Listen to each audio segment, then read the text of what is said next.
Well, let's get into trending topics, because I know that that is also one of our big trending topics. In fact, there it is, the repo rate. So, yeah, and people reacting to that, because, again, I think it speaks to the middle class question in the main again, that band of people who are squeezed to within an inch of their life.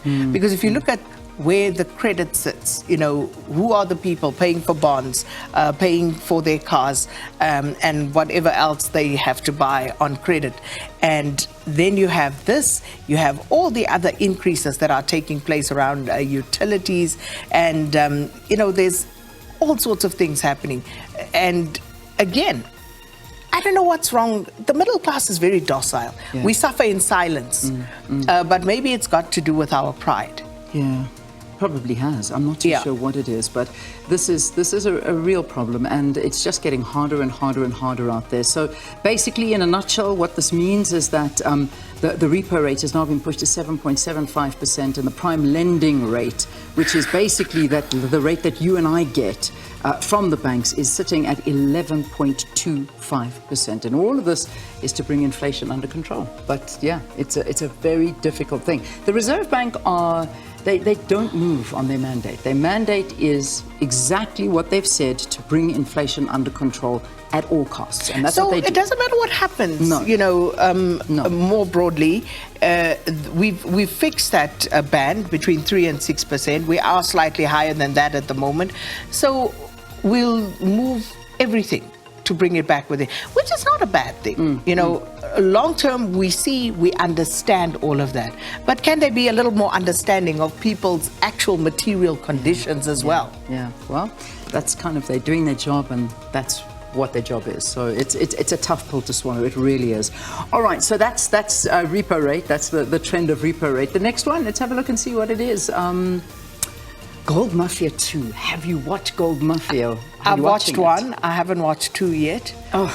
So I'll catch up last night on this. It came out, but yeah, I even after the first series, I mean, I had such a knot in my stomach after watching that, and watching the corruption, and watching a group of people that is literally just bringing, like what we're seeing, Zimbabwe in the particular first episode, to its knees, and other African countries. And then, of course, I know there's big things about South Africa that comes out now, but this is a big talking point. Can't comment on number 2, but that first episode just really made me feel sick to the core. I don't know about you, how you felt. Yeah, I think in some instances it confirms what people have either suspected or knew, and now it's brought to the fore. Yeah. I think we need to wake up and wisen up as to what is actually going on around us. You know, the parallel state that is at play in so many instances. The fact that we have seemingly, in certain instances, but this is about Zimbabwe in the main, but I look at that and I look at South Africa and what's happening here at the moment, and, you know, you can't help but see where the parallels actually might be. Yeah. And obviously, at some point we need to talk about this deep state theory.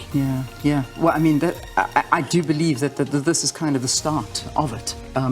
We need to have that conversation, unearth it even more. But that is if you haven't seen this, I think you should. And I am hoping that a lot of action is taking place, because I mean, how much more evidence do you need? Hidden cameras, people on camera, documents. I mean, Al Jazeera have done a phenomenal job so far with this. So let's see if the authorities. But you've already heard the pushback, complaints about entrapment, for example. So. Exactly. So let's see if anything comes of it.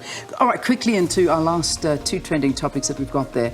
Ekurhuleni. Okay, so new mayor out and about in Ekurhuleni. This all happened late last night. Surprise move. The African Independent Congress's Sivoyile Ngodwana has been sworn in as the executive mayor in the city of Ekurhuleni. 129 votes to 75. And that was for the DA's Tanya Campbell. So Tanya Campbell is out. Yeah, very little surprise there. The writing was on the wall, and it's been a long time coming.